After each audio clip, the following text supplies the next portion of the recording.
Hey guys, welcome back to another video. And in today's video, I'm going to be talking about why Fender is better than PRS. Now yes, I know I just said Fender is better than PRS.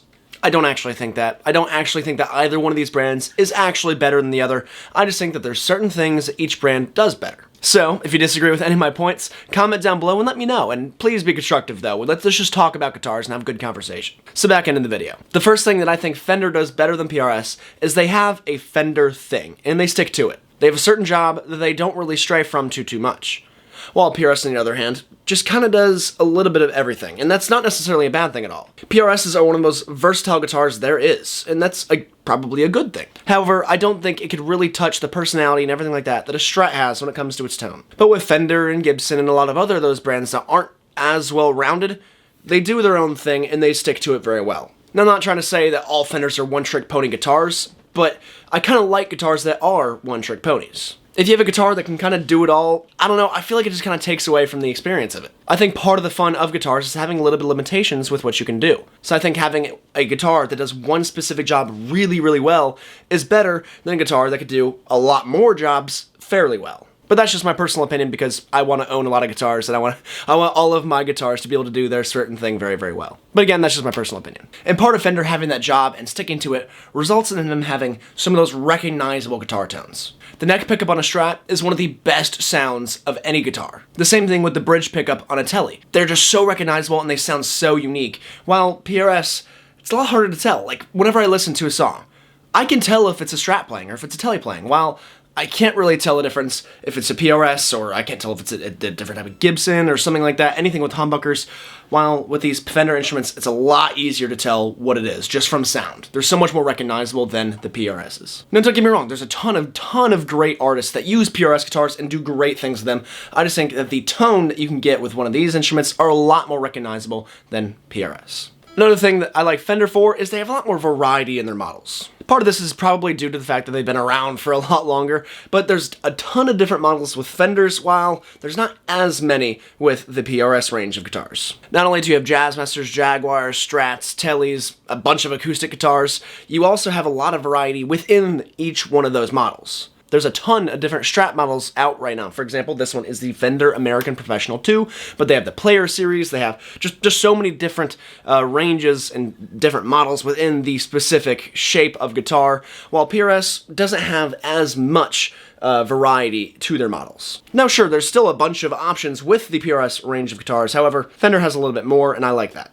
You're going to be able to find the perfect Fender Strat for you, if you like Strats, but it might be a little bit harder with PRS just because there's not as many. Now this is a very personal preference kind of thing, but I generally prefer the neck shape on Fenders more than PRS. A lot of PRS guitars also have this very glossy neck that is kind of sticky and it takes a while for it to break in, while a lot of the Fenders I played come with this, it's a more satin finish and it's not sticky at all from the factory. There's no break-in period in which you have to kind of wear in the oils of your hands in the finish to make it a little bit smoother. This is just very smooth from the factory, while a lot of these PRS instruments, same problem Gibson has, they're very shiny and kind of get a little sticky, especially if you get a bit sweaty. But the neck shape, I think just fits my hand a little bit better. Again, this is one of those things that doesn't mean they're better instruments, it's just personal preference, but I think these have a better neck shape. And another thing about the way Fenders feel that I like better is that they're a lot more snappy. This is partly due to the slightly longer scale length on these guitars. Most Fender instruments will have a slightly longer scale length, and what a scale length is, it's the playable distance on your neck, that being from the saddles all the way up to the nut, just all of the playable range here. It's slightly longer, meaning there's more tension in the string. And that gives these instruments a lot of snap to the sound and a lot of twang too. It's just a lot more snappy to feel than these PRS guitars, but they're also a little bit harder to play, but I like that as well. PRSs, if you've ever played one, you'll know that they're very easy guitars to play. Well, these are also still easy to play, of course, but that longer scale length makes bends a little bit more difficult, but I think that makes it a little bit more rewarding, to be completely fair. Again, still a very easy instrument to play, but I think having to fight that extra tension in the strings it just feels really good to me, and I think that's something that you guys can have to try out. If you don't like it, that's totally fine, and it makes total sense why you wouldn't like it, but I like how these instruments are a little bit more snappy, and they have that twang to it that a PRS just doesn't have. I think that twang also gives a little bit more personality, and it's what makes a Fender a Fender. if you play a Fender that doesn't have any twang, there's something wrong with it. Now let's talk about the design of these instruments. Fenders will have a bolt-on neck, and there are definitely some PRSs with bolt-on necks, but there's also a lot of them that have set necks like this one does.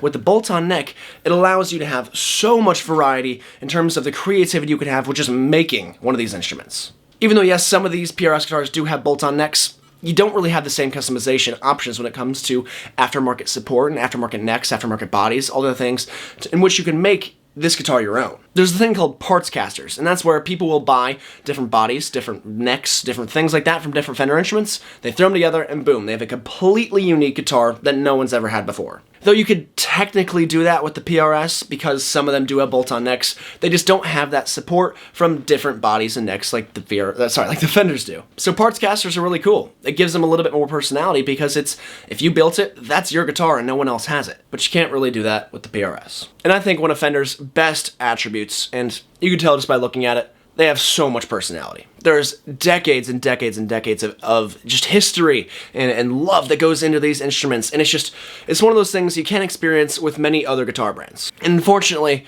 this is probably PRS's biggest downfall, is it just kind of lacks that personality. When you pick one up, at least to me, it doesn't inspire me in the same way that a Gibson or a Fender will play. Something about these guitars are just so perfect, and these are also very perfect guitars in terms of their quality control and stuff like that, but these ones just have too much of that perfect appeal to that. Well, this one, there's just something about it. It's a little bit less refined in a way, and I like that so much, and it gives it so much more personality to the guitar. Now, this isn't exactly PRS's fault, but these ones have so much more history. You know, they helped develop the electric guitar as a whole. While PRS is a much newer brand, it's not like super new, but it's a lot newer than a lot of these other brands that have been around for a lot longer. There's a really good YouTube channel out there called The 5-Watt World, and they make great videos about the history of some guitar gear. And some of their most interesting videos are the ones about these Fender instruments, whether that be their amps, their guitars, anything like that. They make really good videos, and you can just learn so much about the history of these guitars, while PRS doesn't have as much of that history behind it. That doesn't mean that they make better instruments necessarily. That has nothing to do with the playability and whatnot,